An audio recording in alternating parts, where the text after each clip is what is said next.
What is the status of FTA with UK? It's under negotiation and But it's there for long. तो क्या हुआ है FTAs कोई we don't do FTAs in a hurry. It was expected FTAs before are election expected will to take care of interests of all stakeholders.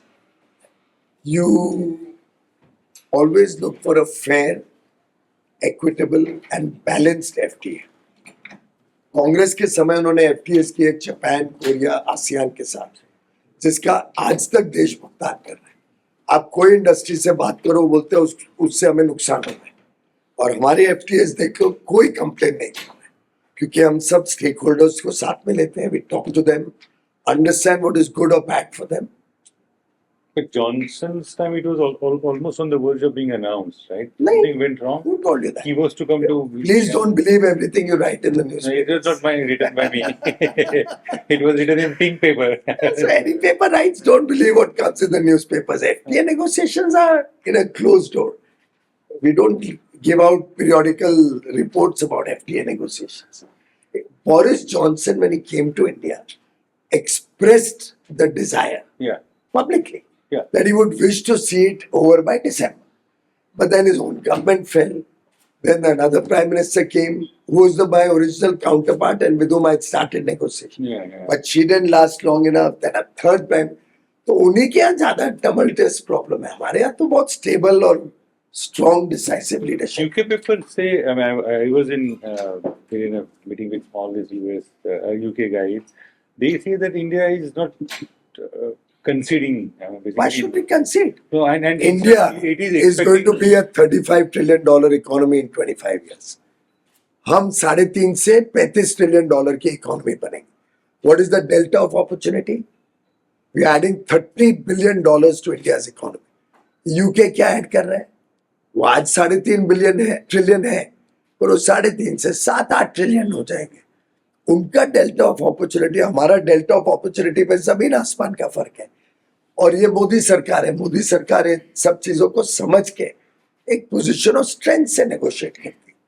तो हमको उसके सामने जब तक इक्विटेबल बेनिफिट नहीं मिलेगा, तब तक हम कंसीड करने की हमें जरूरत क्या है? So what are the contingencies? Whiskey? We Legal can't service? discuss specific FTA issues in public. वो closed door में होता है. Because they जब say that- फाइनल हो जाते हैं, then we give it out. No intermediate discussions are in But in the public. near future, you expect it to be, no, nothing is certain as of now. There is never a timeline or a deadline to an FTA negotiation. FTA negotiation एक दिन में भी हो सकता है, 1 साल भी लगते हैं, और कोई negotiations को 15-15 साल भी लगते हैं, और कोई negotiations कभी खत्म ही नहीं होते. पर हम बहुत fair proposals रखते हैं, पर हमारे terms पे रखते हैं, और दोनों तरफ को equitable फायदा हो, win-win हो, तभी FTA successfully लग सकता है. So there is no truth in being, I mean, there's that fact that of the accusation that India is it's very tight and closed door. Not at all. Controlled. We could do it with Australia, we could do it with UAE, we could do it with Switzerland, Norway, Liechtenstein and Iceland, block of 4 European countries. Recent one, yeah. और in fact Switzerland को तो लोग बोलते हैं दुनिया का most difficult country है on IPR, and without conceding even a single inch That you said yes. we have given our pharma industry full protection, our agrochemical industry full protection, Yeah, you said. and Switzerland has signed on that FTA along with the commitment of $100 billion. $100 billion मतलब 8.5 लाख करोड़ रुपया FDI है, FII नहीं है. इसमें stock market में आएगा वो अलग है. Actually, FDI इन्वेस्टमेंट मतलब मैन्युफैक्चरिंग, इनोवेशन, R&D, ये सब आएगा. टेक्नोलॉजी 8.5 करोड़ का FDI मतलब निवेश, ऑन द ग्राउंड निवेश. इंडियन पार्टनर होता है, कुछ लोन होता है, तो 30-40 लाख करोड़ हो जाएगा. 10 लाख जॉब्स तो डायरेक्ट कमिट किए हैं. Indirect jobs will be much more. तो इतना हमने कहा कि भाई आपके पास क्या है देने के लिए? हमारे पास इतनी बड़ी मार्केट है, इतना अपॉर्चुनिटी है, तो उनको भी फिर कंसीड करना पड़ा. तो एक कमिटमेंट लिए, और अगर वो निवेश नहीं करते हैं तो हम उनके कंसेशंस को क्लॉबैक कर सकते हैं, वापस ले सकते हैं. तो मोदी गवर्नमेंट देश के हितों को संभालने में प्राथमिकता देती है और हमने कोई एग्रीकल्चरल प्रोडक्ट पे एक्सेस नहीं दिया है, कोई फार्मा में लिबरलाइज नहीं किया है। इमेजिन स्विट्जरलैंड को कोई डेयरी प्रोडक्ट में हमने चीज मिल्क कुछ नहीं, नो एक्सेस। ऑस्ट्रेलिया भी उनके जीवन का ऑस्ट्रेलिया का पहला एफटीए है भारत के साथ, जिसमें उनको डेयरी में एक्सेस जरा भी नहीं, एग्रीकल्चर में एक्सेस नहीं, no rice, no wheat, no sugar, no nothing. It started with Australia actually. No? So अभी दुनिया समझ गई है कि भारत के साथ काम करना है तो भारत के को इज्जत देनी पड़ेगी और अब भारत समझदारी से एफटीए करता है, अपने हितों को प्रोटेक्ट करके एफटीए करता है। इंडस्ट्री को अब जापान, कोरिया, आसियान जो यूपीए ने किए थे उनके बारे में पूछोगे तो बहुत आक्रोश है उस समय के एफटीए। हमारे एफटीएस पे ट्रेड भी बढ़ रहा है, एक्सपोर्ट भी बढ़ रहे हैं और किसी के हितों को नुकसान नहीं होने दिया। आरसेप कर देते जो कांग्रेस ने I was देश about को to ask डाल the दिया same. था। अगर आरसेप में, वैसे तो हम आरसेप के मेंबर ही नहीं थे, मैंने अभी इंडियन एक्सप्रेस को भी बताया। आरसेप किसके बीच था? 10 आसियान कंट्री, एक जापान और कोरिया, एक ऑस्ट्रेलिया, न्यूजीलैंड, एशिया पैसिफिक वाले थे क्या? राइट, और चाइना। ये 15 देशों में था, भारत था ही नहीं। 2012 के आसपास मनमोहन सिंह जी के नेतृत्व में मीटिंग हुई top most political policy making body की, ट्रेड के संबंध, और इंडिया कूद पड़ा उसके अंदर आरसेप नेगोशिएशन। कोई जरूरत नहीं थी, हमारे पास आसियान, जापान और ऑस्ट्रेलिया, जापान और कोरिया से तो ऑलरेडी एफटीए था।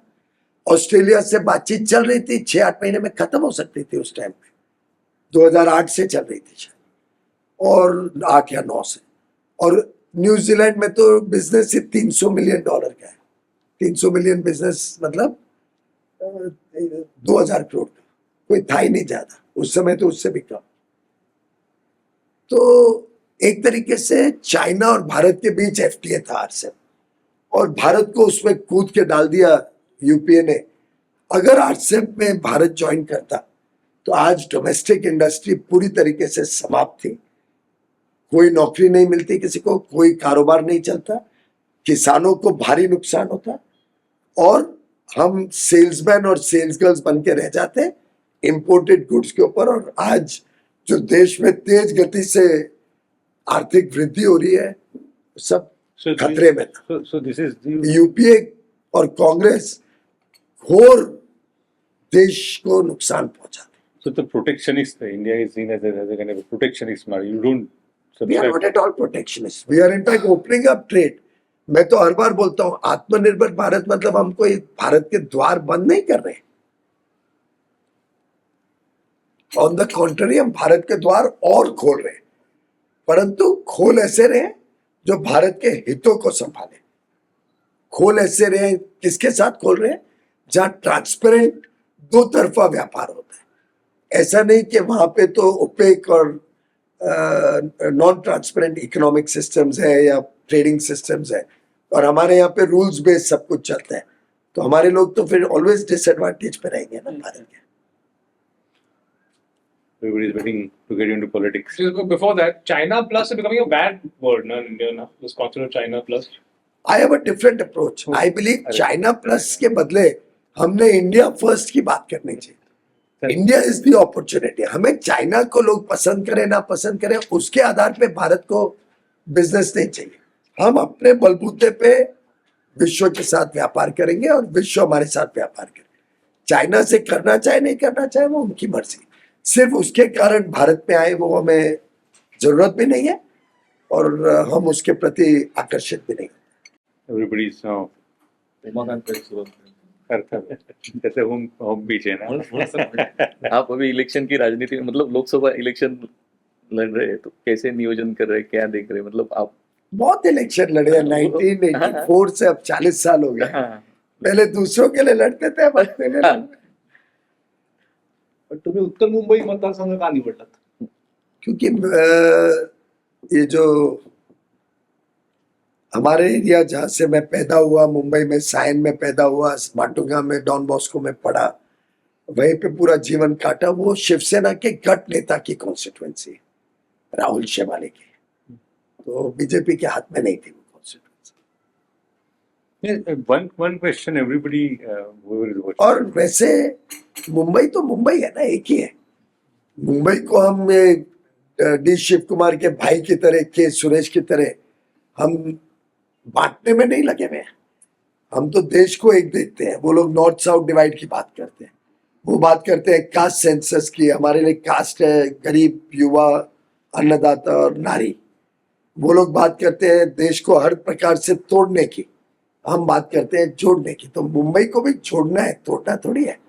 ये उत्तर मुंबई हो, दक्षिण हो, साउथ सेंट्रल हो या उत्तर पूर्व हो, मुंबई तो मुंबई है, एक ही है। और मुंबई कर में कभी आपको कभी बोला जाता है कि आप कहाँ रहते हैं? हाँ ना। फिर तो आप मुंबई कर ही नहीं हो इनके शिवसेना के हिसाब। जो उद्धव ठाकरे का गट है, उद्धव ठाकरे और शरद पवार के हिसाब से तो आप मुंबई कर माने ही नहीं जाओगे। पर हमारे दृष्टिकोण में हम सब एक हैं, और थाना और महामुंबई का हिस्सा ही है। पर थानेकर होने का अपना अलग स्वाद है। Looking at this political scenario, no, one question always these days is it's like you have so much to credit, economy ho ya foreign policy ho, but why you need so many हम believe करते हैं सारे समाज को साथ में लेकर चलना चाहिए और उदार दिल रखना चाहिए। but those who were accused of being most corrupt, they will have to face the consequences of their action. तो इन्वेस्टिगेटिव एजेंसी अपना काम करेंगी। बाहर के पार्टी से इतने सारे लोग क्यों ले रहे हैं? लोकल परिस्थितियों के हिसाब से लोग तय करते हैं, पर मुझे लगता है उसमें कोई बुरा नहीं है। जब मेरी मदर ने रिटायर हुई थी 2004 में, वो हारी नहीं, उन्होंने स्वयं कहा मेरी 65 साल आयु हो गई, अब मैं रिटायर हो रही हूँ, समाज सेवा वापस शुरू करूँ। पहले भी समाज सेविका थी, बाद में भी। तो तब हमारे को कैंडिडेट नहीं मिला था अपने में से, तो हमने कांग्रेस से बाबूभाई भवान जी को लाके खड़ा किया। तो उसमें कोई बुरा नहीं है। लेकिन अभी प्रफुल्ल पटेल जी के लिए अभी 5-7 साल इतने एलिगेशन हुए, अभी उनको तो क्लीन चिट मिल गई, मतलब सीबीआई ने हमने नहीं दिया, या सीबीआई को पूछ सकते सीबीआई हैं। मतलब जो बीजेपी के साथ जुड़ जाते हैं पार्टीज, तो उनके खिलाफ जो इन्वेस्टिगेशन एजेंसी है, रूल नहीं है, बहुत वो- केसेस चल रहे हैं अभी भी। मतलब बहुत से राजनीति सबके ऊपर केसेस जो है पुराने, उसका स्टडी करना एजेंसी का काम है। हमारा उसमें शिवसेना कोई के या दखल- एनसीपी के जो लीडर्स है, हमारा कोई दखल अंदाजी नहीं है। वो एजेंसीज को आप पूछ सकते हैं जो भी। क्योंकि किरीट सोमैया जी ने भी कितने लोगों के ऊपर आरोप लगाए बाद में यहाँ आने के बाद। तो जो भी सिद्ध होगा आरोप, उस पर एजेंसी कार्रवाई करेगी। जो नहीं सिद्ध होगा उस पर but what's your take on BJP being billed as a great washing machine? तो कुछ भी कोई भी कुछ भी बिलिंग कर सकता है। जनता बिलीव नहीं करती है, जहां तक कोई दिक्कत नहीं। जनता मोदी जी के साथ एकदम स्ट्रांगली खड़ी है, 400 पार सीट देगी। आप कोई आंकड़ा निकालो, अभी तो चुनाव शुरू भी नहीं हुआ है, मोदी जी एक प्रचार सभा में नहीं गए, एक, not one since the date of the election announcement. और ऑलरेडी सब आकलन 400 के आ रहे हैं। अभी हमें मालूम ही नहीं लड़ किसके सामने रहे, उनका नेता कौन है। हमें आज तक मालूम नहीं कि अलायंस है या नहीं है, किधर है किधर नहीं है। इट्स सो कंफ्यूजिंग है इंडिया अलायंस का। हर प्रदेश का सोचना पड़ता है, पंजाब में है क्या, नहीं यहाँ टूट गया। दिल्ली में है, पर सब पार्टी के लोग रोज नाराजगी व्यक्त कर रहे हैं। महाराष्ट्र की तो आप सब जानते ही। केरल में पिनराई विजयन के कमेंट्स कांग्रेस के बारे में सुन लीजिए। तो ऐसी अलायंस क्या देश का भला करेगी और क्या देश को आगे बनाएगी? हम कोई देश को विकसित देश नहीं बना पाएंगे ऐसे लोगों के साथ। और देश को तोड़ने की बात करते हैं, देश में एक प्रकार से लोगों के बीच में लड़ाई लगाने की बात करते हैं। बड़ा दुर्भाग्यपूर्ण नेतृत्व है और बड़ा कमजोर नेतृत्व है। But given a chance, what would you have preferred, being in Rajya Sabha or getting out in the public? Any day Lok Sabha. What a question to ask. This is the dream of every person in public life. And the love and affection I've got in उत्तर मुंबई, जो लोगों ने प्यार स्नेह से स्वागत किया है, जिस प्रकार से मेरा अभी तक वहाँ पे लोगों से मिलने जुलने के लिए लगभग 6 की 6 असेंबली कॉन्स्टिट्यूएंसी में कई कार्यक्रम हो गए। I really am grateful to the people of Uttar Mumbai for adopting me as their own. It will take special effort for you, right? From क्यों? one reason is like it's one of the biggest constituencies it was. उसमें क्या दिक्कत है? Number one. Number two, you are not actually from that region. So does it make any What do you mean by difficult? actually from that? In the sense, you never Mumbai have is Mumbai. decided. जब मैंने railway minister के नाते सबसे highest allocation जो मुंबई ने कभी देखा नहीं सुना नहीं उतना दिलवाया मुंबई को, तब मैंने ऐसे थोड़ी किया कि मैं साइन रहता हूँ तो उधर एलोकेशन कर दिया, या मैं दक्षिण मुंबई में हूं तो इधर कर दिया. मुंबई के लिए किया ना, हर मुंबई कर के लिए किया. जब स्टेशंस को साफ किया, जब स्टेशन में एस्केलेटर लिफ्ट लगाए, टॉयलेट्स लगाए, एयर कंडीशन ट्रेन्स का बड़ा ऑर्डर दिया, सब पूरे मुंबई के लिए किया है. मुझे नहीं लगता आपने बांटना चाहिए देश को या किसी भी विभाजन की No, this सोच is को just प्राथमिकता for the देनी. sake of discussion, North Mumbai, South ये Mumbai. मेरा शहर है, मेरा मुंबई है, मेरे लोग हैं, और मैं समझता हूँ मैं जिधर वहां जा रहा हूँ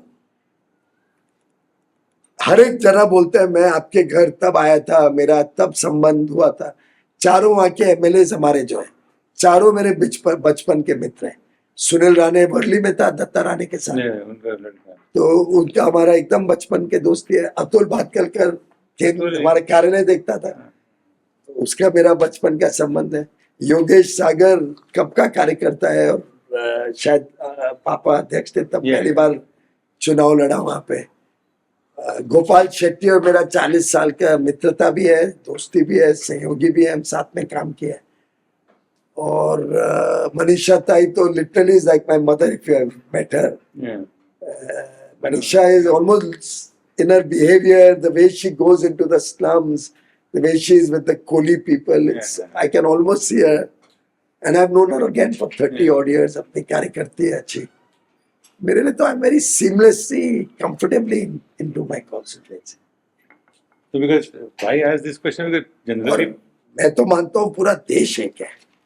भारत के लिए, और Lok Sabha election is a national election. You are selecting a central government.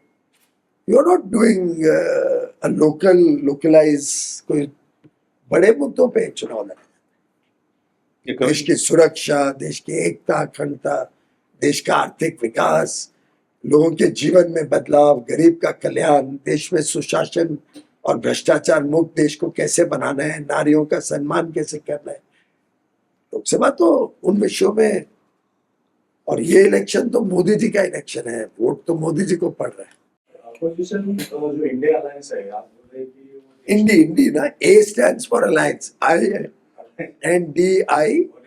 नहीं मतलब मैं पूछ रहा हूँ, आपको मालूम होगा. India alliance it is not India alliance. आप अलायंस 2 बार बोल रहे हो. उन्होंने नाम दिया है India alliance. It is inclusive.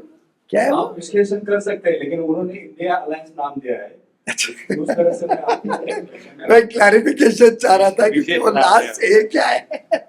आप बोल रहे हैं कि अपोजिशन देश को तोड़ रही है, समाज को तोड़ रही है, तो किस तरह से वो तोड़ रहे हैं, जरा आप विश्लेषण से बताइए.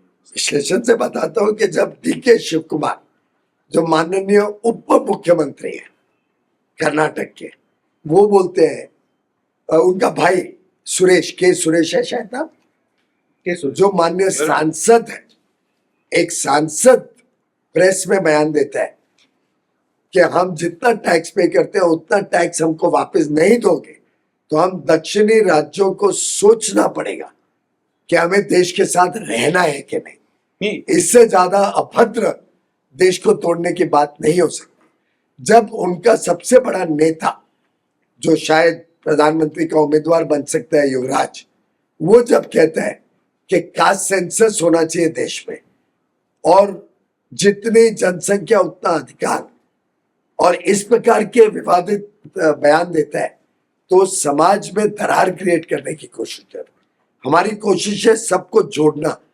जो मोदी जी ने कार्यक्रम लिए, कभी किसको उनका धर्म नहीं पूछा, कभी किसी को पानी का कनेक्शन देते हुए उसकी जात नहीं पूछी, कभी मुफ्त में 80 करोड़ को अनाज देते हुए उनकी भाषा नहीं पूछी, कभी 4 करोड़ गरीबों के लिए पक्का घर देते हुए उनको ये नहीं पूछा कि आपने बीजेपी को वोट दिया था या किसी और को वोट दिया था, या आपके क्षेत्र में हमारा कैंडिडेट हार गया तो आपके हमें घर नहीं दूंगा पक्का घर. हमने पूरे समाज को बिना भेदभाव भारतवासी समझा, भारत का एक अभिन्न अंग समझा पूरे देश को, देश की सुरक्षा के लिए मर मिटने को तैयार है। इसीलिए मैं आरोप लगा रहा हूं कि ये विभाजन की बात करते हैं, देश को तोड़ने की बात करते हैं। अगर इनके लॉजिक से चले तो पंजाब, हरियाणा और उत्तर प्रदेश जो गेहूं देते हैं, अगर वो बोले कि तो गेहूं मेरा है, मैं क्यों महाराष्ट्र में, गुजरात में और दक्षिण में भेजूं? अगर महाराष्ट्र बोले चीनी तो मैं बनाता हूं और मैं बाकी देश में नहीं दूंगा, दक्षिणी राज्यों में चीनी नहीं दूंगा, तो आपको मान्य है क्या? या गुजरात, महाराष्ट्र, आंध्र और उड़ीसा बोले कि पोर्ट तो हमारे हैं, बंदरगाह, मैं यूपी का बना या कश्मीर का बना सामान पोर्ट से एक्सपोर्ट नहीं होने दूंगा। या राजस्थान बोले तेल तो मेरे पास है बाड़मेर में, मैं क्यों तेल बाहर दूसरे प्रदेशों को दूं? और सबसे बड़ी बात, अगर झारखंड और छत्तीसगढ़ दोनों ने तय कर लिया कि कोयला तो हमारा है, हम क्यों बाकी देश में हमारा कोयला भेजें, तो फिर हम अभी यहाँ बैठे नहीं होते इतनी बिजली और एयर कंडीशन के साथ। इसलिए देश को एक रखना जरूरी है और विपक्ष को इस प्रकार के विभाजन के कारी बयान नहीं देने। Forget this political rhetoric about North-South divide and all that. But the It's not rhetoric.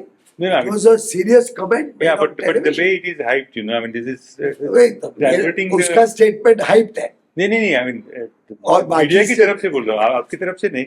My question, reality. I said it. but the real issue, do you think the 2026 onwards, when the delimitation exercise begins, and when South it's seen losing number of MPs, You are mistaken. आप पुराने delimitation भी देख लो। ये जो कुछ लोग बोलते हैं ना 100 सीट नॉर्थ में ऐड होगी और ये और वो, ऐसा तो कभी हुआ नहीं। Look up the old delimitation, शायद 4-5-6 सीट ऐड कितनी but this time it is population is the basic criteria, right? it will be amended ना। Even now नॉर्थ ईस्ट के एमपी का जो टोटल वोटर है और उत्तर मुंबई का कोई Yeah, सेम थोड़ी। that is वो correct. तो डिलिमिटेशन कमीशन सब कुछ देखती है।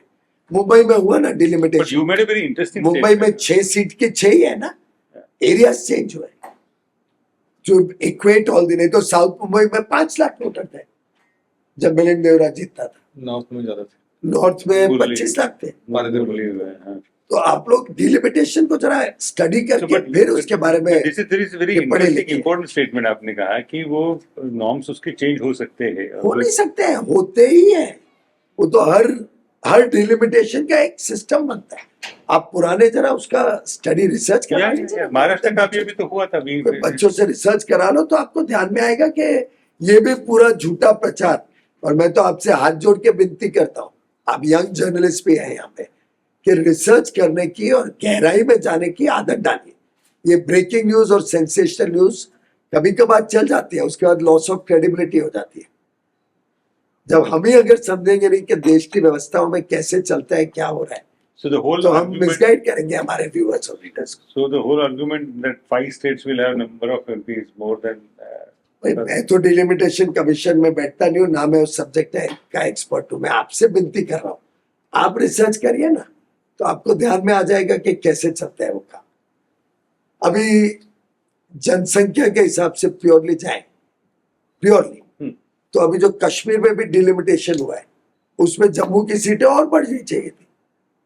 आप अगर जनसंख्या आप जम्मू की समझ बढ़ाई है ना ऑलरेडी. एक आध 2 सीट, दो पर जनसंख्या अगर आधार होता, जो ये दक्षिण के राज्य गलत प्रचार करते हैं और कभी कभी you fall prey to that, तो फिर तो जम्मू की सीटें आज 2 गुनी हो गई होती कंपेयर टू कश्मीर। वहां से तो लोग हिंदुओं को भगा दिया है टेररिज्म के कारण, सब हिंदू पंडित बाहर चले गए वहां से।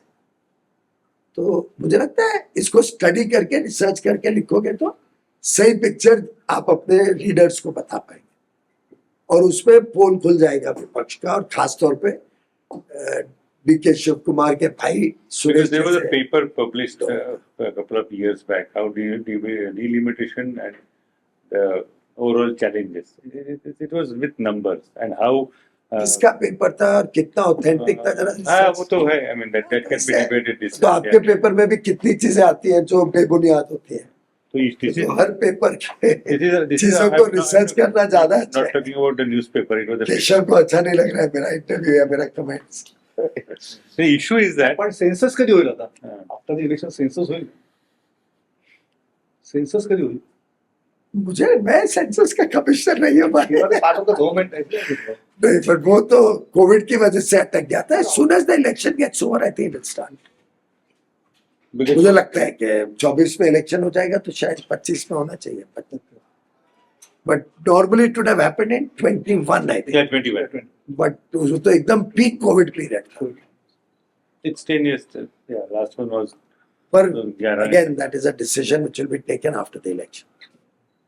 आप एक जगह 400 के पार ऊपर जाएंगे ऐसे बोल रहे हैं, लेकिन महाराष्ट्र की सिचुएशन ऐसी है कि 3 पार्टी तो बड़ी है ही, शिवसेना एनसीपी साथ में, लेकिन हमारे अभी साथ तक ही है। हाँ, लेकिन अभी तक आपकी मतलब कौन सी सीट किसको जाएगी वो सब अभी तक तय हो डिक्लेयर गया। नहीं हुआ 48 का। डिक्लेयर कर हाँ, देंगे सब। और कैंडिडेट मतलब अभी तक झगड़े चल रही है। किसके और झगड़े? नवनीत हमारे कोई झगड़े नहीं चल रहे। नहीं, सेना में अभी तक थोड़ा बहुत कभी एक कैंडिडेट अनाउंस होता है, थोड़ी बहुत वो एक त्वरित थोड़ा फीलिंग हो सकता है, पर हमारी पार्टी जितनी डिसिप्लिन है। अब मैं गया, गोपाल शेट्टी जी ने इतने प्यार से इतने स्नेह से स्वागत किया, मेरी फोन पे बात हुई जब नाम अनाउंस हुआ, इसे एकदम बेफिक्र रहो, मैं आपके साथ 100% हूँ, हम साथ में काम किए इतने साल, आगे भी करेंगे। स्टेशन पे मुझे रिसीव किया, हमारे कार्यकर्ता का सम्मेलन हुआ। तो हमारी पार्टी में विशेषता ही है कि हम सब कार्यकर्ता हैं। लेकिन अटल जी ने ये बात रखी थी कि हमारी पार्टी में सब हम कार्यकर्ता ऐसे नहीं, बीजेपी के पास जो सीट है पूनम महाजन या आशीष शेलार या किसको अभी जाएगी सीट, वो भी नहीं डिक्लेयर कर पा रही है। मतलब उसमें तो कोई ऐसा- दिक्कत नहीं है, मतलब एक मिनट, झगड़ा- एक मिनट, एक मिनट। आप पुराना याद करिए, सीट्स नॉर्मली इलेक्शन के 3 दिन 4 दिन पहले, लास्ट डेट ऑफ नॉमिनेशन के 2 दिन पहले अनाउंस होती थी। हमने प्रथा बदली है इस बार, 400 के करीब कैंडिडेट अनाउंस हो गए हमारे। We have already announce 400 candidates. तो ये तो हमने इतने महीने पहले अनाउंस करना, ये नई प्रथा शुरू की है। तो अगर आप कॉन्टेक्स्ट में देखो तो we are already first off the block. Yeah, you already announced. थोड़ी सीटें रह गई है, ज्यादा कुछ रह नहीं गई है। But the thing is that looking at Maharashtra and the BJP, especially Maharashtra BJP, don't you think it would have been better not to have so many? They are our friends, they are our partners. Why should we not have them? We are very But- happy to run with them and work as a team. सारे समाज को साथ में लेके आगे बढ़ते जाना है। याद है आपको हमारा अधिवेशन हुआ था Yeah, यहाँ yeah. पे? लेकिन राज ठाकरे का डिसीजन अभी तक हुआ नहीं ना, मन से आ रही है नहीं आ रही है, कौन से टर्म पे आ रही है, वो भी अभी पेंडिंग है बहुत दिन। आपको अभी तक मालूम नहीं है। Let me put it that way.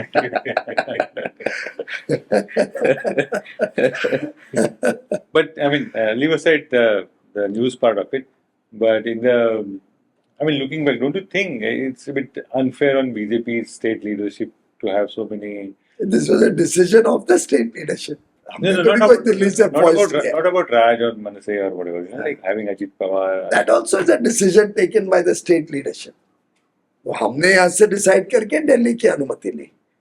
It's not the other way around. But it is normally believed it is thrust from the top, you know. So that's why I said don't believe everything you But write. this is your own people say. I mean, Well, I don't think I've heard anybody say that. If you know anybody who said it, मुझे बताओ, उसको भी correct कर दूंगा perception को. I'll correct his perception. बता देना. मैं उसका perception correct कर सकता हूँ, कोई दिक्कत नहीं, उतना मेरे पास क्षमता है. नहीं, लेकिन I can assure you, ऊपर से थोपा गया है सारे का। जितना not at all. हमको वहाँ पे we have so many thousand things to do in the central government. Everybody is busy working to take this country to newer heights. The fact is, Maharashtra में लोग त्रस्त थे, भ्रष्टाचार बढ़ते जा रहा था उद्धव ठाकरे के गवर्नमेंट में, पूरा कोविड मिसमैनेज हुआ था, स्वयं वो कोई एक्टिव पार्टिसिपेशन नहीं करते थे सरकार में, और जो महाराष्ट्र में जितने इंफ्रास्ट्रक्चर प्रोजेक्ट सब लटक फटक गए थे, सब बंद थे, कोई जवाबदेही नहीं था उस सरकार में, पुल्स एंड प्रेशर्स बहुत ज्यादा थे, जिसके कारण महाराष्ट्र में लोगों में ये फीलिंग आ गई थी कि ये सरकार बहुत नुकसान कर रही है, और हमारे ऊपर महाराष्ट्र में ही प्रेशर था लोकल लीडरशिप पे कि भाई कुछ करो और आप लोग वापस कमांड संभालो, नहीं तो सब बंद पड़े। आप याद करो ना, सब मेट्रोज अटक गई थी, एक व्यक्ति के कोई विविध सोच के कारण पूरी मेट्रो प्रोसेस को बंद कर दिया, बनी हुई मेट्रो चालू नहीं करी, ट्रांस हार्बर लिंक का काम स्लो हो गया, कोस्टल रोड पे मैं देखता था काम स्लो था, कोई फ्लड मैनेजमेंट नहीं, कोई सुएज सिस्टम का प्रोसेस आगे बढ़े और सुधरे मुंबई का, नो एक्टिविटी एट ऑल। पूरे महाराष्ट्र में एक प्रकार से ठप था विकास के काम।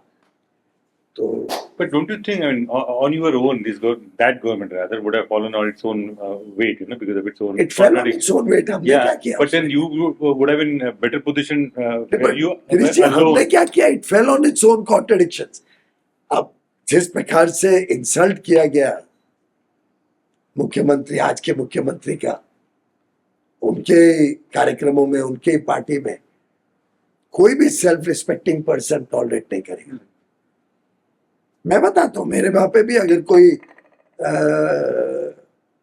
कोशिश करे मेरी पत्नी को मेरे बाजू में खड़ा करने के लिए, और मेरे दो सीनियर लीडर गोपाल शेट्टी और प्रवीण दरेकर को बोले आप उनके बाजू में खड़े हो, तो मैं कभी नहीं लाइफ में अलाउ करूंगा। कुछ एक आध मिनट के लिए हो जाए ठीक है, बड़ा वैसे मेरी पत्नी खुद हट के चली जाएगी कि जब सीनियर लीडर साथ में है तो वो खड़े हो गए। मतलब ये तो मैं एक बड़ा छोटा उदाहरण दे रहा हूं, पर सरकार आउटसाइड मंत्रालय चलने लग जाए तो वो कैसे एक्सेप्ट करेगा कोई भी सेल्फ रिस्पेक्टिंग आदमी। और मुंबई और महाराष्ट्र की जनता तो एकदम ही त्रस्त है। तो that government had to follow on its own contradictions and its own weight. But now managing this contradiction also is become a challenge, don't you think so? Not at all. I think देखो सब infrastructure projects तेज गति से चल रहे हैं, कोई हमारे वाद विवाद नहीं है, कोई हम तू मैं नहीं करते हैं जैसे वहां से सुनने में आता है, कोई सीनियर व्यक्ति में कोई कटुता नहीं है, कोई बयानबाजी नहीं है। Is the NCP benefiting more than BJP's alliance because they're getting the brand rubber for BJP? राजनीति में आपको बैलेंस करना पड़ता है। Maybe sometimes somebody may get little more benefit, somebody may get less benefit. As long as the people of the country, people of Maharashtra, people of Mumbai, people of and गरीबों का कल्याण हो, विकास हो, तब तक I think we don't look at the like to like. ये कोई FTA negotiation नहीं है कि इक्वल बेनिफिट मिलेगा। I guess everybody's confused about this. That you didn't need it.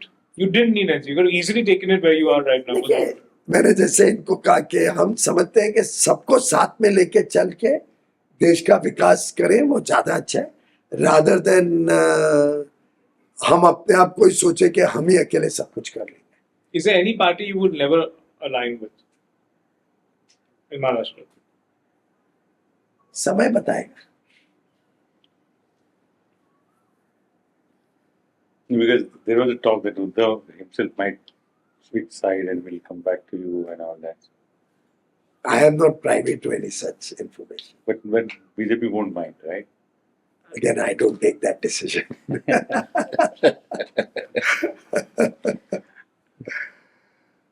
Sir electron bonds के हिसाब से बीजेपी में जो क्रिटिसिज्म हो रहा है, इस पर हमारा कोई क्रिटिसिज्म का कारण नहीं है, क्योंकि हमने तो जो ब्लैक मनी पॉलिटिक्स में आ रहा था उसको रोकने के लिए ये प्रोवाइड किया। और जो ऑपोजिशन पार्टीज को समस्या होती थी, हम खुद स्वयं ऑपोजिशन में रहे ऑल दीज इयर्स, तो हमने अनुभव किया था कि लोग ऑपोजिशन पार्टी को देने से डरते थे कि उनके ऊपर कोई तकलीफ नहीं आए, और हमें बड़ी तकलीफ होती थी जब हम चंदा इकट्ठा करने जाते। और अच्छी राजनीति, शुद्ध राजनीति, देश अच्छी तरीके से चले, उसके लिए अगर कोई कंट्रीब्यूट करना चाहे तो देश हित है। अच्छा है कि शुद्ध पैसा शुद्ध राजनीति को चलाए, और इसीलिए ये लाया गया कि जिससे किसको डर नहीं है वो किसी भी पार्टी को दे। और आंकड़े भी अभी प्रूव करते हैं वही बात। आज देश में 55% एमपीज बीजेपी के हैं। आज देश में आधे से ज्यादा एमएलए हमारे पास है। आज देश में 16 या 18 कितनी सरकारें हमारी चलती है, केंद्र की तो है ही हमारी। उसके बावजूद हमें आधे से कम पैसा मिला इलेक्ट्रल बॉन्ड में। यानी लाभ किसको हुआ ज्यादा? विपक्ष को हुआ, विपक्षी पार्टीज को हुआ। हमारे हेतु ये था कि विपक्षी पार्टीज को देने में किसको डरने की जरूरत नहीं है, और कोई विचंटिंग या कुछ किसी के ऊपर नहीं। हमने कभी कोई किसी को नहीं पूछा कि तुमने दूसरे को क्या दिया नहीं दिया as government, but as opposition हम फेस करते थे कि नहीं But- कांग्रेस वाले हमारे को तकलीफ देंगे, हम आपको नहीं दे सकते But checks। in a lighter way. और अगर विपक्ष को इसमें तकलीफ थी तो कांग्रेस ने इतने सारे 1100-1200 करोड़ के बॉन्ड क्यों लिए? टीएमसी ने पता नहीं 1000 के ऊपर के लिए, डीएमके ने इतने बॉन्ड्स क्यों लिए? शिवसेना, उद्धव ठाकरे, शरद पवार, आम आदमी पार्टी, सबने बॉन्ड्स दिए। उन्होंने प्रिंसिपल पे रिफ्यूज करना चाहिए था ना, Except left, nobody. उन्होंने रिफ्यूज करना चाहिए था ना। ये सब इंडिया अलायंस ही है ना, ये सब। तो India alliance has got more bonds than the party which is ruling in the centre and 16-18 states. तो ये दर्शाता है कि इसका हेतु मीट हो रहा था, लोग विपक्ष को दे रहे थे बिना डरे। और हम अभी भी स्टैंड करते हैं कि हमने कोई गलत काम नहीं किया, हमारा पवित्र मोटिव था, अच्छा मोटिव था, और इसका सबसे बड़ा लाभ विपक्ष को हो रहा है। Vipaks, those who are ruling in different states, I mean, not only opposition. Opposition ruled states, obviously they got. भाई कांग्रेस तो किधर भी नहीं रूल कर रहा है, तो भी उनको मिले ना इतने बॉन्ड्स। Well, मैं समझता हूँ वो कोई आकलन नहीं है। Hmm. और वास्तव में जो विनिंग पार्टीज या जो पार्टीज अच्छा काम कर रही हैं, जो पार्टीज कुछ पॉलिटिक्स में कंट्रीब्यूट कर रही है, उन्हीं को तो पैसा देंगे ना। Yeah. तो अगर वो कुछ स्टेट्स में रूल कर रहे हैं तो उसमें उनको मिलेगा। अगर कोई पार्टी कम्युनिस्ट है, उनका कोई वर्चस्व ही नहीं है पूरे देश में। मैं पीछे पढ़ रहा था, in the 60s they used to have 50-50 MPs, CPI CPM together, 45-50 MPs। क्यों गिरीश जी? Yeah. आज तो मैं- 2-3 MP हो जाए तो लोग सेलिब्रेट करते हैं। तो उनको कौन पैसा देगा? और उनकी थिंकिंग इतनी तक बैकवर्ड है कि उनका बस चले तो देश को एकदम ही गरीबी में पूरा डाल दें। हम कोशिश कर रहे हैं देश को विकसित भारत बनाने के, युवा युवतियों को ढेर सारे अवसर मिले, तो उनकी सोच में कोई देगा भी नहीं पैसे। कौन देगा? उनकी पॉलिटिक्स और उनकी आइडियोलॉजी को पॉलिटिकली कोई सपोर्ट ही नहीं करता है। What was इससे 2 MP रह गए। तो what I नया was trying सिस्टम to कैसे say- रहेगा अभी? नया सिस्टम गवर्नमेंट रिलीज है, लेकिन आपको कैसा लगता है कि ऐसे होना चाहिए? हम तो सबको बोलते हैं सीधा चेक बीजेपी के नाम लिख के दे दो, हमारा तो कोई दिक्कत नहीं। हम तो सबको कह रहे हैं बीजेपी के नाम पे check. No, New what, model is- what I was trying to tell, remind rather, it would have been wonderful to have Ved Prakash's views on on his bonds. What he was. 100% you would have agreed with this. Yeah. Ved Prakash ji would have 100% based on his Because the own way experience. he Based on his own experience of so many years, he was always worried yeah. कि कैसे चलेगी राजनीति अगर विपक्ष को पैसे देने से इतना लोग डरते हैं। और जो गुजरात के अलग जगहों के कांग्रेस के Yeah. स्ट्रॉन्गमैन उस टाइम पे जो हैरेसमेंट करते थे, मैं जानता हूँ लोगों को जिनको हैरेस किया गया है जस्ट फॉर सपोर्टिंग और helping first Jansangh and then BJP. तो मतलब सोर्स प्रोटेक्ट करना चाहिए डोनर को? 100% प्रोटेक्ट करना चाहिए। डोनर को प्रोटेक्शन नहीं था, donor had to be KYC.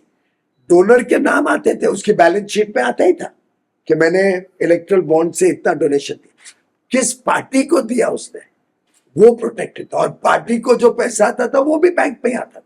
तो व्हाइट मनी, क्लीन मनी पे होता था और क्लीन मनी पॉलिटिक्स में इस्तेमाल होता था। क्या ये देश हित में नहीं है कि ईमानदार पैसा तो कम से कम लगे पॉलिटिक्स में? और डिसइंसेंटिव भी था कि आपको एनोनिमिटी मिलती थी पर फिर इनकम टैक्स डिडक्शन नहीं मिलता था तो फिर से बॉन्ड्स गवर्नमेंट पे। और हमने ही निकाला इलेक्ट्रल बॉन्ड्स पे डिडक्शन। किसने निकाला? हमारी सरकार ने निकाला कि इस पे आपको इनकम टैक्स डिडक्शन नहीं मिलेगा अगर आपको एनोनिमिटी चाहिए। अगर आप अपने नाम से देते हो ऑफिशियली तो आपको एनोनिमिटी, तो आपको इनकम टैक्स में छूट मिलती है तो 80 Yeah. GGBC में। Yeah. तो आपको छूट मिल जाएगी अगर आप डिक्लेयर करके देते हो। अगर आपको एनोनिमिटी चाहिए तो आपको इनकम टैक्स में, ये हमने किया। 20,000 की लिमिट थी कि 20,000 तक कैश में ले सकते हो, हमने उसको घटा के 2,000 किया। हम शुद्ध राजनीति की तरफ कदम उठा रहे हैं। विपक्ष उसका लाभ भी लेना चाहता है और बड़ा धर्मात्मा बन के उसको क्रिटिसाइज भी करता तो है। मतलब आपका गवर्नमेंट आने के बाद रिकंसिडर या लार्जर बेंच को इशू रेफर करे या न्यू वर्जन ऑफ वो बॉन्ड मुझे नहीं ऐसे मालूम है साहब। नहीं, मतलब आ वो सकता है तो- या ऐसे होना अच्छा होना मुझे चाहिए? मालूम नहीं है क्या निर्णय होगा उस समय पे। वो तो जब सरकार आ जाएगी तो सरकार, कैबिनेट, प्रधानमंत्री जी सब विचार विमर्श करके निर्णय लेंगे। you think it's a good idea to put a limit on how much percentage of EBITDA, percentage of profit that they should contribute, companies should contribute? सी वो Bajaj is this trust, Tata Trust, Bajaj Electric. वो भी limit अभी रिइंस्टेट हुई है. उसका कारण limit निकालने का ये था कि कई ऐसी कंपनीज हैं जो जेस्टेशन पीरियड में है, कई ऐसी कंपनीज हैं जो लॉन्ग टर्म के प्रॉफिट्स के लिए निवेश करती हैं, जैसे इंफ्रास्ट्रक्चर कंपनीज में बाद में आते हैं, और वो चाहती है कि वो भी पॉलिटिकल प्रोसेस में कंट्रीब्यूट करें. और मेरी तो धारणा है, मैं तो हर जगह पब्लिकली बोलता हूँ कि लोगों ने इन्वॉल्व होना ही चाहिए राजनीति में. अच्छे लोगों ने इन्वॉल्व होना चाहिए, तन मन धन हर एक तरीके से.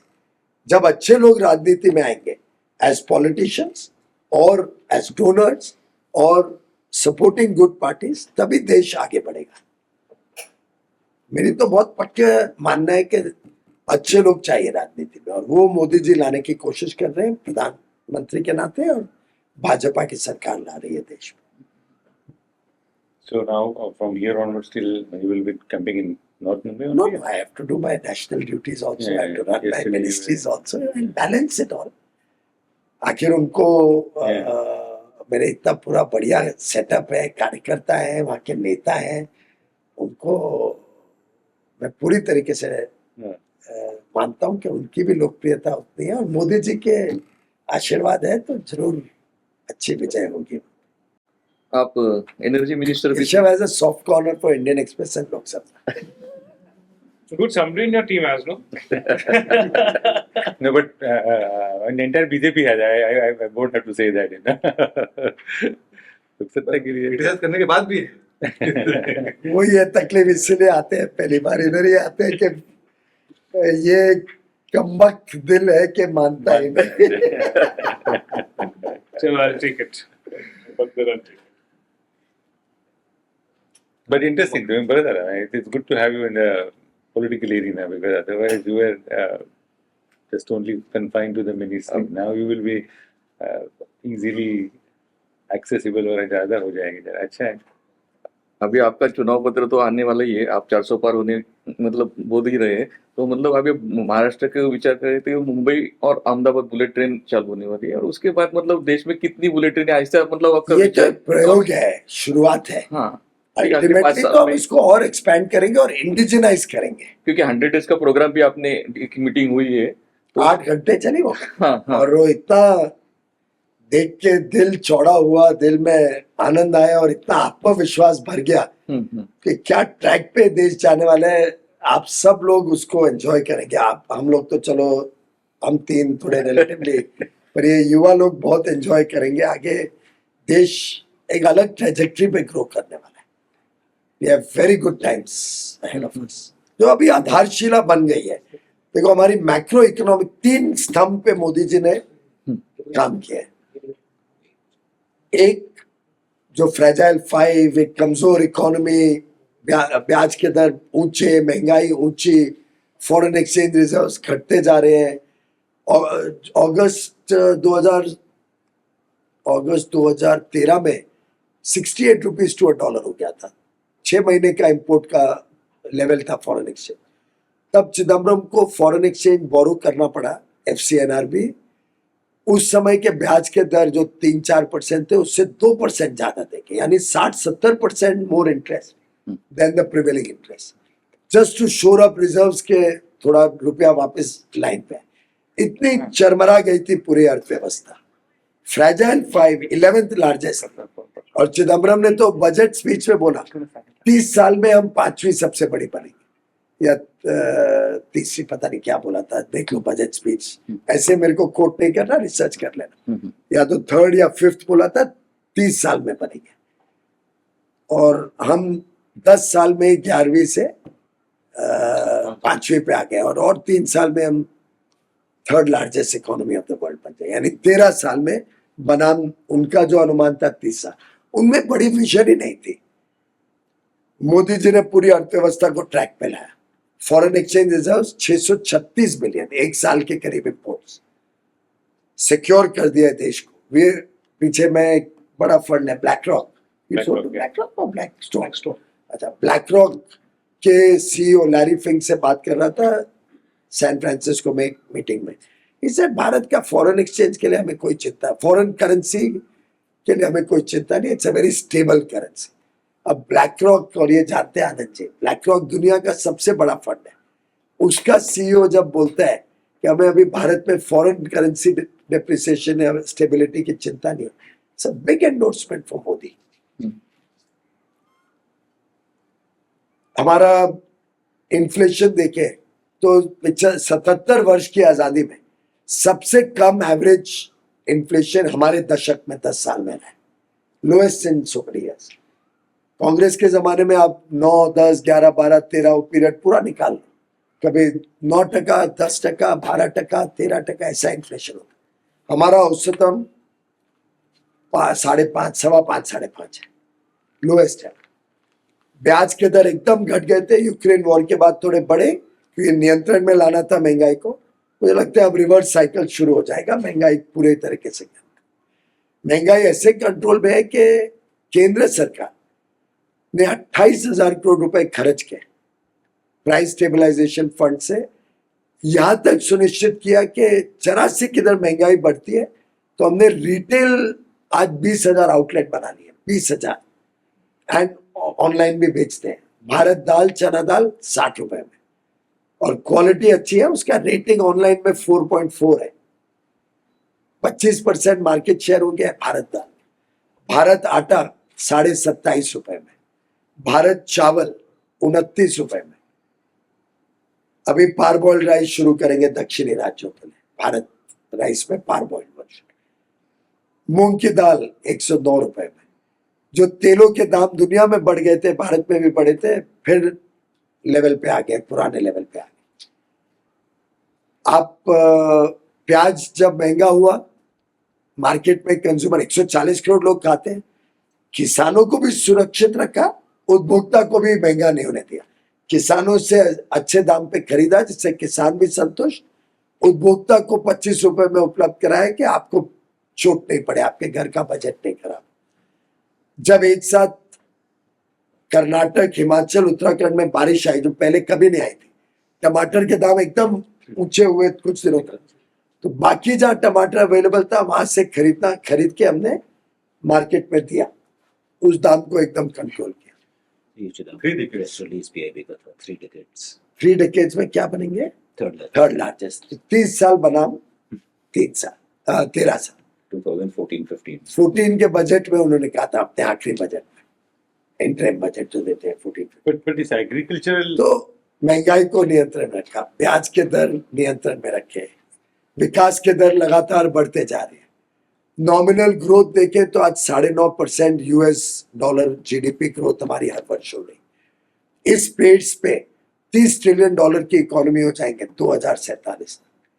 तो आप सोचिए, जब 3.5 ट्रिलियन से 30 ट्रिलियन जाएगी तो बच्चों के लिए, अगली पीढ़ी के लिए सोलर कितने एनर्जी अवसर होंगे, सोलर क्या एनर्जी जॉब्स मिलेगी, क्या लोगों का लाइफस्टाइल बदलेगा। एक बात।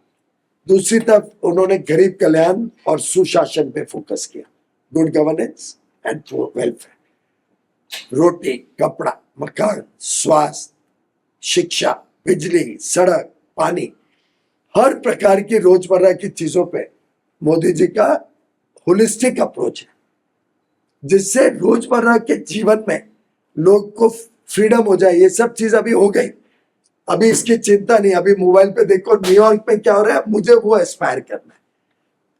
लंदन में जो हो रहा है, भारत का युवा बोलता है मुझे भी वैसा जीवन चाहिए। एस्पिरेशनल इंडिया, नए उमंग, नए होप के साथ और तेज गति से देश को आगे बढ़ाएगा। He has built the aspiration and hope of the whole generation of 140 crore Indians. क्योंकि गरीब कल्याण करके, चाहे 4 करोड़ लोगों को मुफ्त में मकान देना हो, 80 करोड़ को मुफ्त में अनाज देना हो, 55 करोड़ को मुफ्त में स्वास्थ्य सेवा देनी, तो नल से जल हर घर तक पहुंचे, सिलेंडर हर घर तक पहुंचे। He's holistically looked at problems of India. And third, infrastructure पे इतना मैसिव निवेश जो कभी किसने कल्पना नहीं की थी। और अगर कोई इकोनॉमिक्स का यहाँ पे रिपोर्टर हो, इकोनॉमिक इश्यूज, तो मल्टीप्लायर इम्पैक्ट इंफ्रा का कितना होता है? 3.4, 3.5, 3.6. हाँ। अब ये इम्पैक्ट से जब केंद्र सरकार 11 लाख करोड़, राज्य सरकार अलग और प्राइवेट सेक्टर Private अलग, sector. जब इतना इंफ्रास्ट्रक्चर पे निवेश होगा तो लॉजिस्टिक्स कॉस्ट कम होगा, लॉजिस्टिक्स कॉस्ट कम होगा तो कंज्यूमर पे भार कम पड़ेगा, एक्सपोर्ट को और बल मिलेगा, सुख सुविधाएं ट्रांसपोर्ट ट्रैवल की और होगी, टूरिज्म को बल मिलेगा। But तो Amit, इंफ्रा तो ये 3 पिलर्स पे इस देश का एक आधारशिला बन गया, but Amit, all this. जिसपे बड़ा स्काई स्क्रेपर अगले अमृत काल में बनेगा। Last point, Amit, all this infra development and investment. How serious is ILO report? How you look at it? आई लोग के क्या रिपोर्ट है? ओके, उनके मापदंड, उनको कुछ ध्यान नहीं है, कोई 1-2 लोग यहाँ से कुछ लिख के देते हैं NGO. Yeah, but it's all आप about बताओ, भारत में इतनी ट्रांसपेरेंसी है, about the joblessness. You have the figures before you. आप खेत के किसान के साथ बात करो, बोलते हैं लेबर नहीं मिलती है। अभी मैं पंजाब नेगोशिएशन चल रहा है, सबसे बड़ी उनकी गिरावट थी, हमको अभी लेबर ही नहीं मिलती है, क्योंकि यूपी बिहार में इतने अफसर शुरू हो गए।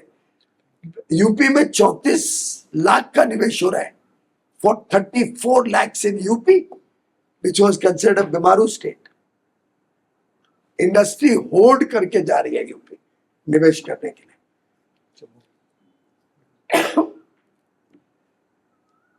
टेक्सटाइल, आप तिरुपुर में 50,000 लोग भेजो, इंडियन एक्सप्रेस कैंपेन रन करें और 50,000 लोगों को आप भेजो तिरुपुर में, स्किल भी डेवलप करेंगे, कौशल भी देंगे, उनको जॉब भी देंगे, गारंटीड। अभी फोन करो इंफ्रास्ट्रक्चर कंपनी, जिसको आपको फोन करना है, Larsen and Toubro, Tata projects, जिसको फोन करना है करो। L&T चेयरमैन SCO 3 दिन पहले मुझे बोल रहा था कि हम परेशान हो गए, लेबर नहीं मिलता है। उनके पास शायद 6 लाख लोग काम कर रहे हैं और बोलते हैं मैं 1 लाख लोग अभी ले सकता हूँ, मेरे प्रोजेक्ट्स डिले हो रहे हैं, लेबर नहीं मिल रहे, क्योंकि बोलते हैं हम बसेस और लोग भेज के लेबर को कलेक्ट करते हैं, लेके आते हैं और पूरा नजर नहीं रखे तो दूसरा टाटा प्रोजेक्ट आके ले जाएगा उनको 10,000 रुपया ज्यादा देके। ये हालत है, कंपटीशन हो गई है कि कैसे लेबर को हम अपने पास रखें। तो जैसे डिमांड ज्यादा होगी तो सैलरीज भी बढ़ेंगी, लाइफस्टाइल बढ़ेगा, ऐसे देश प्रगति कर रहा है। मेरे 2 छोटे सवाल है कि आपकी कॉन्स्टिट्यूंसी बीजेपी के लिए ताकत बहुत अच्छी है और राम नाईक जी रहेंगे या गोपाल शेट्टी शायद 2nd या 3rd मार्जिन से देश में जीते थे, कुछ 5-6 लाख, तो मतलब आप 4,70,000। हाँ, तो आपकी मतलब कितनी मार्जिन रहेगी, ऐसे आप टारगेट करके चुनाव लड़ रहे हैं या उत्तर रिकॉर्ड मुंबई ब्रेक करेंगे? उत्तर मुंबई की जनता को पूछ सकते हैं। हाँ नहीं, लेकिन आपका टारगेट एरोगेंस में कोई नहीं, फिगर arrogance- बोलूं वो मेरे शोभा नहीं देगा। मतलब हाँ, चलो तो आपको उत्तर मुंबई जाके आकलन लगाना पड़ेगा। आप आइए मेरे साथ, हाँ, और देखिए क्या स्नेह मिल रहा है, क्या आप एनर्जी मिनिस्टर थे तब मैं आया था, इंटरव्यू भी किया था, तो आप एनर्जी मिनिस्टर रह चुके हैं, रेलवे मिनिस्ट्री है, अभी टेक्सटाइल, तो आप नेक्स्ट फाइनेंस या ऐसे हम कार्यकर्ता हैं, कार्यकर्ता रहेंगे और पार्टी के सेवा और देश की सेवा करता है। चलो आपका एनर्जी में भी दिया था, सह्याद्री पे मिले थे, हम लोग दोनों है। In Express ka interview, he spoke about what you'll do in that constituency, healthcare Pick up something from and the education Yeah. schools. BMC For the schools are not non- very important. Yeah, you can pick up from Yeah, both we will- sides. we You use that DMC school. Yeah, yeah. If the audience is more interested. yeah, we will share that. I'll get from it. You know, through it got admission in Harvard basis a So, study on the schools, municipal schools of Mumbai. you know, mom's adopted the Baikullah Municipal School. No? She and I'm not aware. You must see the work. It's outstanding. Many people are. Henry Travis told me I'm looking at 50 billion in 50 billion. the next few years. Goldman Sachs और Congo का तो पूरा board आके मुझे मिलके गया. I talked to Ravi Lamba at Temasek. He said at least $15 billion more in the next 3 years. He said our horizon we don't plan beyond 3 years. जिससे बात करो, स्विट्जरलैंड के साथ जो करार हुआ है FTA, $100 billion commitment in the next 15 years. देश एक अलग ट्रेजेक्ट्री पे जाने वाले हैं। हम लोग यहाँ बैठे हुए अभी कल्पना ही नहीं कर पा रहे। हम अभी भी ये छोटे मोटे चीजों में उलझे हुए पड़े हैं। अभी सोलर आप लोग थोड़ा स्टडी रिसर्च करिए, देश कहाँ जा रहा है, थोड़ा अपने लीडर्स का भी उत्साह और एक कॉन्फिडेंस बढ़ाइए। सोलर के टारगेट रख से रखे वो मोदी जी ने 500 megawatt 500 gigawatt Gigawatt. Renewable energy